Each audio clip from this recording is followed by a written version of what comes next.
Let's talk about this Kwame Brown situation. Everybody's seeing what's going on in the sports world and this social media world that we live in right now with the Kwame Brown situation with him and Matt Barnes and Gilbert Arenas. When Gilbert Arenas was on All the Smoke podcast, when Jenny Bus got on All the Smoke podcast. Now, let's just rewind it back to who this man is. We know who he is. I don't even need to do no introduction. You know who he is if you're watching this video. You know everything almost. You probably know everything that's going on. But if you don't know what's going on, this dude right here, Kwame Brown, was the first high school player ever to go number one. Okay, that is just a huge accomplishment in itself to be the first high school player to go number one. Also with all the added pressure that comes with that. And being a young kid, 17, 18 years old, didn't even go to college. He said, hey, you know what? I'm going straight to provide for my family. And that's what he did. I mean, amazing. Okay. And to hear his story is amazing story as well. Now, let me go to what happened in the podcast on All the Smoke. Okay. Jenny Bus was on All the Smoke. And she was talking about the trade and what went down the trade. And as she mentioned Kwame Brown's name, it's become some laughing started to happen. You even got to mention his name. Like, don't mention his name. Like, he doesn't count. So actually acting like this man is an individual and saying he's nothing. That's what happened. Like, anytime you around somebody and you say, hey, you know what? Don't say that dude's name around me. Don't say that girl's name around me. I don't want to hear her name. I don't want to have to do nothing with that person at all. Don't mention that name around me. That person has to be some type of toxic, bad, or no good person. So basically, they were saying, hey, he was a no good person on the NBA court. He was useless in the NBA. I mean, I don't know how somebody is 12 years in the NBA and is useless. I know he was the number one pick and didn't average 20 and 10, but it's been a lot of number one picks, number two picks, number three picks that didn't do what he did. And they don't get the shame that this dude gets. It just doesn't make sense to me. I don't know how to make sense of that. Any profession that you do for 12 to 13 years, you have to be real good at it, or you have to be some type of trickster to get a cut corners and actually stay with a company or actually stay in an organization for 12 years, or stay in anything for 12 years and make millions. You have to be some type of trickster, or you have to be good at what you're doing. So, and you're not going to be no trickster in the NBA, so he was good at what he was doing. He just didn't do the ideal thing that everybody wants a number one pick to do. And you know what? That's make just average 20 and 10 and just be an all NBA player. And like Lonzo Ball got the same fleck. And people call me crazy because I say, hey, Lonzo's not a bust. He's going to come up soon. And have I called people bust before? Yes, I have. I have called people a bust before. But the thing about this, calling this dude a bust 20 years later, he's not playing right now. That's the thing. He's not even playing. And he still gets disrespected. He's still the butt of the jokes at the NBA draft combine and at the NBA draft night. Like, I hope this dude didn't turn out to be a Kwame Brown, or who's the next Kwame Brown in the thing. Like, just making this man a butt of jokes. And like, nobody said, hey, this man did this for his mother.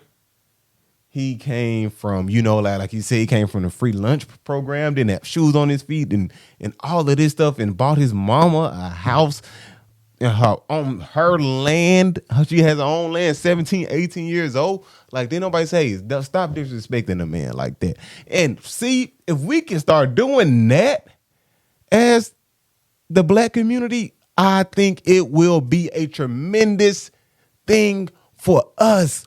We need to do that, man. Just think about it.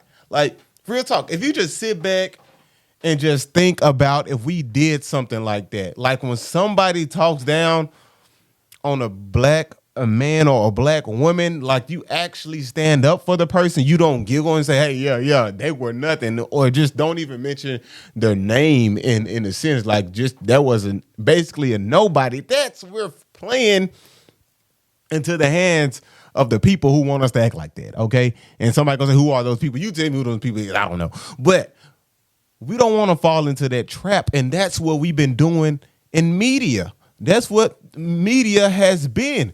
this whole social media, this whole like the whole clickbait era and all of this, like this what social media has done. It did that. And he has a point. Like to be 16, 17 and somebody to actually make a living off of mocking you when he was talking about Stephen A. Smith, it did kind of make sense. It made some type of sense. Never say, hey, this dude can be played. It just straight up blame, just disrespect. You can critique anybody's game. I'm here for critiquing the game of basketball. Okay. I didn't play in the NBA, didn't play overseas, didn't play college basketball. But I'm just saying, if you want to critique the game itself and talk about this and that, and talk about his play, but those personal attacks, like how you slander somebody's name, yeah, that get kind of out of water right there. It gets kind of out of water when you start doing that. Then you do it 20 years later, you continue to do it when you bring up somebody's name, you say, Kwame Brown. Like it's just disrespectful. Okay, he's not even playing basketball no more. So you're not talking about the game, now you're talking about the actual person, the actual human. And that's what we do as a black community. We bring each other down a lot. We just have to admit it. We have to admit it for real. Like we got to. And it's real dangerous when we get in those waters. It's dangerous when we start playing into those hands and we start acting so crazy. I mean, I want to take a look at Kwame Brown. Again, he is a big that played with volume shooters. Kobe Bryant, Gilbert Arenas. I don't see how you expect him to average 20 and 10. I just don't see it happening. I don't know how it can possibly happen. It's impossible. It won't happen. There's no way that can happen. Now, let's just go to this. Let me go to just one of the seasons. Let me go to one of the seasons on here. Let me just pull it up right fast. Let me go to one of these seasons. I might go to the 05, 06 season. And I'm just going to see the leading scores at the center position. Okay, these are the leading scores at the center position in 05, 06. You have Chris Webber, Tim Duncan. You have Dwight Howard. Now, the leading scorer at the center position was 20 points a game, which was Chris Webber. Chris Webber was the leading scorer. Let me see. That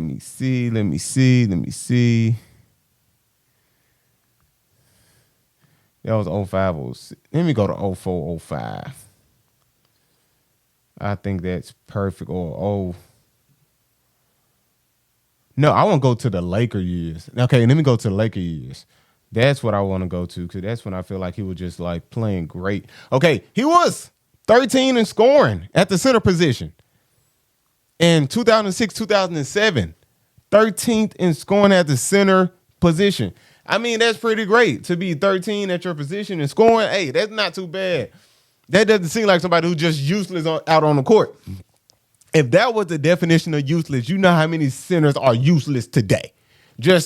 You should just give them the same disrespect that Kwame Brown gets. Because, are centers really getting any play?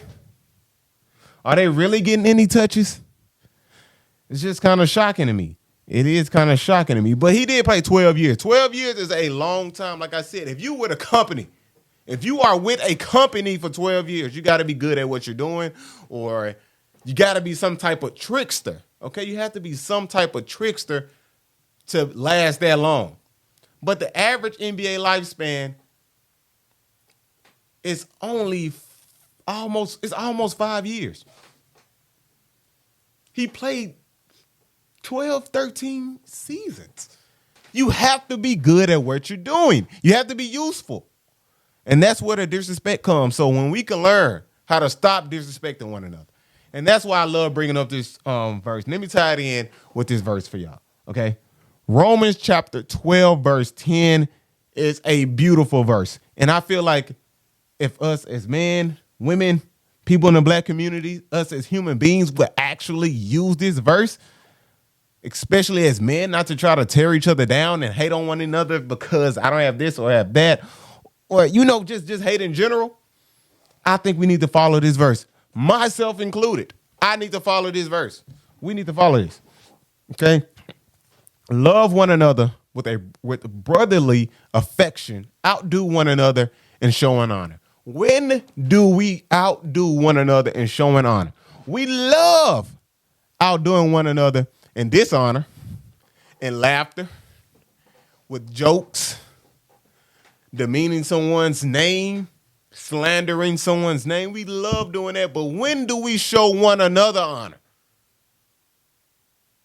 We got to go back to that. We got to start doing that. So what I learned from this is, like, brothers, sisters, we have to show one another honor from now on. I mean, it's good to get clickbaits. I mean, you can get all the money in the world and all this stuff. But hey, we have to show one another honor, because if we don't, hey, we going to be looking real bad out here.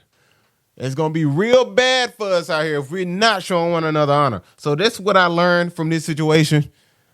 I mean, you really can't be that mad at the guy. You really can't be mad at Kwame. I keep telling folks, it's the quiet ones. It's the quiet people you don't want to mess with. You don't want to mess with nobody that's quiet. That's why I say the same thing about Kawhi Leonard. Don't say nothing about that boy. Don't say nothing about Kawhi Leonard, okay? You say something about that man, I know he look like he might knock you out. But I'm just saying, like, just stay away from these quiet folks, man. What they did was wrong, to laugh and giggle and just say that somebody is no one, and then we turn around and say Black Lives Matter, but you just told me I'm nobody. Like, you told me I shouldn't even be mentioned in the trade. Like, that's almost like worse than walking on the ground. Like, my name shouldn't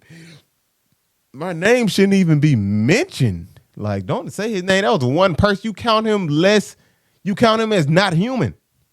That's what we did. See, this is what I learned from this Kwame Brown situation. In that situation, you can look at it as counting somebody as not human, subhuman. You say it was just one person. And that's the same thing, same mentality in slavery. It's not a human. 3/5 of a man. And we steady falling for the same trick. So, hey, that's what I learned from this. Let's show one another honor. I need to be showing my brothers and sisters better honor each and every single day. That's what I learned from this. So y'all let me know what y'all learned in the comments below from this Kwame Brown situation. I really want to know.